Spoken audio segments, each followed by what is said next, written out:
Kevin Smith joins us here. You may not remember, but we talked down at spring training but had a mask on. Yes, I do remember. Yeah, there was a lot you? of people down there, but I remember. Yeah, I'm great, man. How's it going? New guys come in, and we all have to be on masks, and you're like, hey, we'll see you in Oakland, but you're going to have no idea what we look like, so it's good to finally, Yeah. And we talked about, I've tried to tell A's fans a lot about our conversation about how excited your family was about you coming to the A's because you were growing up, the big all-star team wore green and gold, and it was like an honor to be on that all-star team. They sent like a picture of you as a kid in one of those uniforms to remind you, hey, you've always been wearing green and gold. That's right, man. I mean, the day that I got traded, a lot of stuff happened, and it was a busy day, but when I got back to my phone, the first message I had was from my mom and dad. They pulled out the A's jersey. It's a really small jersey. I think I was like 7 or 8, and that was the first jersey I had in Little League, and so they were excited. They're not excited. They're losing a lot of sleep because all the West Coast games. But my dad's losing some sleep before school, but he's happy. Where are they? They're in New York, upstate New York still. So so they're on that's East Coast. Brutal. Yeah, they're on East Coast time. He's losing a lot of sleep out there, but he's working through it for sure. Actually, you know what? They are a little bit lucky because when did we start? We used to be 7:07. Yeah, you're lucky that it's 6:40. Like we used to be 7:07, and you're talking about 3-hour games. Your For poor sure. parents. So I know it's kind of been easier with the 6:40 start. You know, last time we talked, knowing that you're at heart a middle infielder, but yeah, playing a lot of third base. But man, this year you at third base, you start looking at all the defensive metrics. You're as good as anybody out at third base in all of baseball. I appreciate So the that. work you put in, by the way, it's working. Something's going right. He's getting me right for sure. It's been fun though, man. It's been fun just learning the different footwork over there, learn how to approach different balls, and it's been fun, man. Watching a lot of film, trying to get better every day. But you know, he's been doing a great job making sure I'm staying on track and getting out here for early work and doing the best I can to make sure I can get some outs for our pitchers. You know, it's so interesting when you play third base and you play up. One of the things you can do is just block it, get in front of you, come up and fire. Yeah. And shortstop, you can't do that. Shortstop for me is always so tough because you got to have beautiful footwork, right? It's like the best athletes are shortstops. But also at shortstop, you don't have a lot of time compared to you do have a lot of time sometimes at third base. What's that transition been like?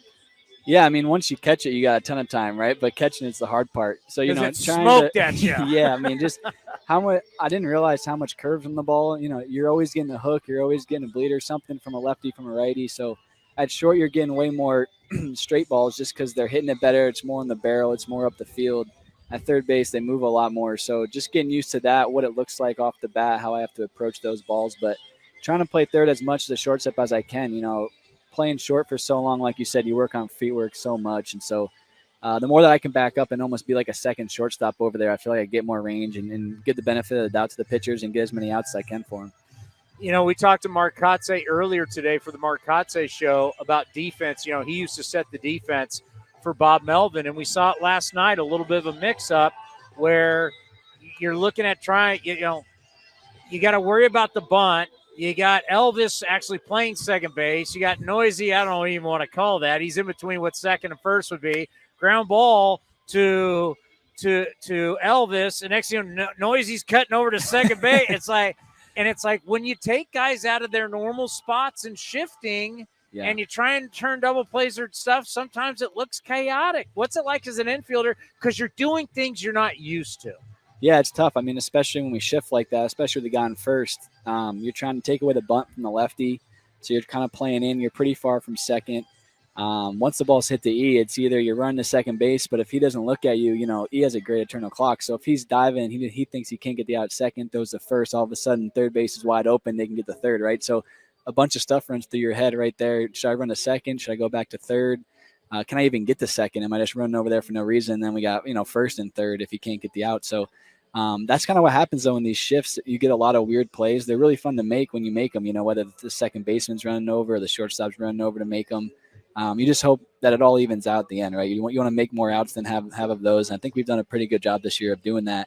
But, like, when you're in those shifts and those happen, it kind of gets exposed, and you kind of see those more than the routine plays that wouldn't have been made if you weren't in the shift, you know? So as a defense, you just have to accept that we're going off the numbers, and they're putting us in great spots to make plays. You just kind of have to live and die by that. Yeah, the data shows more often than not the shifts work. It's just when something like that happens, you're like, what the hell is going on? You got people going on. And especially if it's in a play where you have a game last night where everything mattered, right? Everything's so close, the game's going to be close that sometimes those plays you look at and you go, why the hell are you doing that? Could have cost you the game. It's just and I understand. It kind of reminds me like in golf, a shot that you don't practice, like all of a sudden on the course, I got to pull this screaming hook around a tree. I can't practice that on the range. Seems like sometimes you guys are in that spot. Yeah, I mean, that's what makes baseball fun is all those plays you don't practice, right? Where you're out there and it's just in a weird situation where maybe it happens once or twice a year and it's not worth it to spend an hour, before a game focusing on that one play. You might as well, practice on the 80%, the 90% that you're going to get.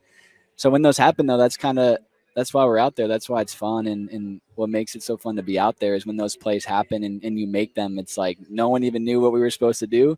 We were in a crazy situation that we've never been in, and we end up getting the out. So, that makes it fun, but it also makes it hectic out there sometimes. There's been times where you've gotten hot offensively. What do you think is the key for you getting more at-bats and playing every day? Of course, you had a little bit of the hiccup in the injury, but just what's it going to take for you to truly get back on track? Yeah, I think it's just being consistent. Obviously the injury was tough. I felt like I was really good before that. Now we're finally getting back in the groove, but it's tough, man. It's the big leagues. You're facing. That was a crazy play. So I actually tripped myself like 2 steps before then, and it was either head first or feet first, and my body, I just blacked out. And I got up and I was fine. I told D, I said, if I hurt myself right there, I'd be really pissed off. And then, of course, the next day it blows up, and we had a few days there. But yeah, that's the name of the game, right? You're facing the best guys in the world every single day, and so this is the first level you get to do that at, and hopefully you do it for a really long time. So just getting used to how the game goes. The pitchers that you haven't seen before, they've seen a lot of hitters before, so they know how to attack you, and it's just that back and forth of constantly making adjustments. But the more at bats you get and the more games that you play, the more comfortable that you feel, the more you can kind of be more consistent. And something that we've been talking about today that's been coming out in the notes, and it's they're now doing this thing called pitch tempo, where they're tracking how fast the pitchers are. So I say it all the time, work fast, because it helps not only the pitcher, the catcher get into rhythm, defense, but it helps explain to everybody 100%. The difference between a guy who works fast and you as an infielder versus a guy who works slow. Yeah, it's tough because when the guy's working fast, like you're ready constantly, right? So he pitches, he comes back, you're getting ready again. You can kind of get in the flow of the game. Typically the defense just plays better because you're not out there for 25, 30 minutes at that time, So when a guy's working slow, it gets a little harder. You gotta wait a little longer if they're not really hitting their spots and they start walking guys. Now, you've been out there for 5 or 10 minutes where a play hasn't been made. You haven't really moved around. You haven't thrown. So I don't know what the science is behind it. I'd be interested in someone a lot smarter than me kind of looking into that. But just as a defense, when you're out there and got like someone like Irving or Logue, I mean, all of our pitchers, Blackburn, I mean, just attacking guys and working fast, it helps us a bunch. I can tell you, we did the stopwatch out here at the start of the show. We did 14 seconds. Goes by pretty quick. Yeah. 30 seconds? It's a long time. If we sat here just 30 seconds, it's a long time. If you did that in between every pitch, you could see as an infielder just going, bro, throw the ball.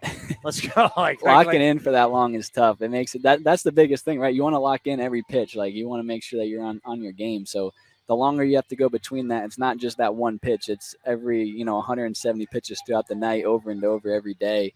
Instead of it being a lot more quick and you can kind of, be on top of your game a little better.